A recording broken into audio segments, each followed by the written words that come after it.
ఆషాఢం వచ్చిందంటే భాగ్యనగరంలో బోనాల సందడి నెలకొంటుంది. అమ్మవార్లకు ఆడపడుచులు బోనాలు సమర్పిస్తూ అందరినీ చల్లగా చూడాలని కోరుకుంటారు. ఈ మాసమంతా ఆధ్యాత్మిక వాతావరణం, ఉత్సాహం కలగలిపి హైదరాబాద్ ప్రత్యేకతను సంతరించుకుంటుంది.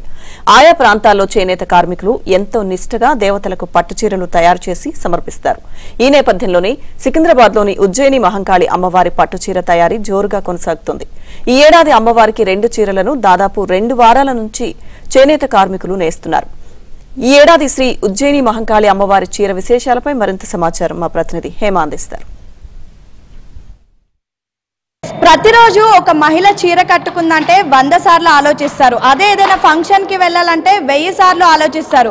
మరి ఏకంగా అమ్మవారికి చీర కట్టాలంటే అసలు ఎంతో శ్రమించాలనే చెప్పుకోవచ్చు. ఈ ఆదివారం జరగబోతున్నటువంటి శ్రీ ఉజ్జయిని మహంకాళి అమ్మవారి ఆలయానికి మనం వచ్చేసాము. ఆల్రెడీ ఇక్కడ ఇప్పటికే బోనాలకు సంబంధించినటువంటి అన్ని ఏర్పాట్లు అంగరంగ వైభవంగా ప్రారంభమైపోయి ఇక అమ్మవారికి ముఖ్యంగా శ్రీ ఉజ్జయిని మహంకాళి అమ్మవారికి కట్టేటటువంటి చీర నెయ్యడానికి వేరే వేరే ప్రాంతాల నుంచి చేనేత అన్నలు ఇక్కడికి వచ్చేసారు. మనం ఎవ్రీ ఇయర్ చూస్తూ ఉంటాం. అమ్మవారికి కట్టే చీర ఎంతో ప్రత్యేకంగా, ఎంతో శ్రద్ధతో, ఎంతో అందంగా డిఫరెంట్ కలర్స్తో అమ్మవారికి నచ్చేటటువంటి కలర్స్తో కూడా అలంకరిస్తూ ఉంటారు. ప్రస్తుతం మనం విజువల్స్లో కూడా చూడొచ్చు. ఇక్కడ వేరే ప్రాంతాల నుంచి వచ్చి అన్నవాళ్ళు దాదాపు 5 సంవత్సరాల నుంచి కూడా అమ్మవారికి ఈ చీరని నేస్తూ ఉన్నారు. మరి అన్నవాళ్ళు ఎక్కడి నుంచి వచ్చారు, అసలు ఏంటి, పూర్తిగా ఎన్ని రోజులు పట్టింది ఆ చీరని నెయ్యడానికి, ఎన్ని రోజులు సమయం పట్టింది, అవన్నీ కూడా మాట్లాడదాం ఒక్కసారి అన్నవాళ్ళతో. అన్న చాలా బిజీగా ఉన్నట్టున్నారు. నమస్కారం మేడం. ఎక్కడి నుంచి వచ్చారన్న? మేము పోచంపల్లి నుంచి. అది పోచంపల్లి పట్టు ఇక్కత్ చీర అంటే అందరికి తెలుస్తుంది. పోచంపల్లి అంటేనే చాలా ఫేమస్. ప్రతి ఒక్కరు పోచంపల్లి కట్టుకోవాలనుకుంటారు. మరి ఈసారి అమ్మవారికి మీరు ఎలాంటి చీర నేయబోతున్నారు? ఇక్కడ అమ్మవారికి ఇప్పుడు 5 ఏళ్ల నుంచి మేము ఇక్కడ చేస్తున్న అమ్మవారి గుళ్ళనే ఉండి నిష్ఠతోటి శుభ్రతోటి చేసి అమ్మవారికి 5 ఏళ్ల నుంచి ఇక్కడనే చేస్తున్నాము. మేము వారం రోజులు ఇక్కడికి వచ్చి 2 చీరలు ఇస్తున్నాం.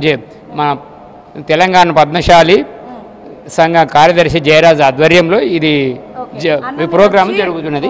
వచ్చి వారం రోజులు అయింది అంటున్నారు కదా, 2 చీరలు నేసారా మొత్తం? ఇప్పుడు ఒక చీర అయ్యేది మేడం, ఇంకో చీర రేపటి వరకు సాయంత్రం వరకు అయిపోతుంది. ఈ 2 చీరలు ఏ కలర్స్ తీసుకున్నారు? ఒకటి బ్లూ కలర్ మేడం, ఒకటి ఎల్లో కలరు. ఇందులో బార్డర్ వచ్చి పింక్ కలరు, బ్లూ కలర్ కూడా పింక్ కలరు. అది నవరత్న డిజైన్, ఇదేమో ఫ్లవర్స్ డిజైన్. ఇది ఏంటి మొత్తం ఎన్ని రోజులు పడుతుంది చీరలు నేయడానికి? ఏంటి మొత్తం మామూలుగా అయితే ఒక చీర ప్రాసెస్ మొత్తం 7 నుంచి 8 రోజులు పడుతుంది. ముఖ్యంగా ఇక్కడ సమయం తక్కువగా ఉంటుంది. ఎదుర్కోళ్ళు అయిన తర్వాతనే మేము సోమవారం స్టార్ట్ చేయడం జరిగింది. ఈ షిఫ్టుల వారుగా పనిచేయడం వల్ల మేము 8 రోజుల్లో 8-9 రోజుల్లో మొత్తము 2 చీరలను నేసి ఇవ్వడం జరుగుతుంది. ప్రతి సంవత్సరం ఇలాగే మేము ఎదుర్కోళ్ళ తర్వాత 5 ఏళ్ల నుంచి మీరే చీర నేస్తున్నారు. ఎలా భావిస్తున్నారు?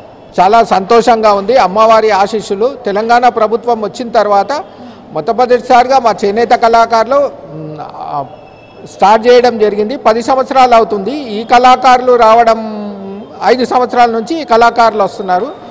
ప్రభుత్వం వచ్చిన తర్వాత నుంచి ఇక్కడ మా కళాకారుల ద్వారా నేసిన వస్త్రాలనే అమ్మవారికి సమర్పించడం జరుగుతుంది.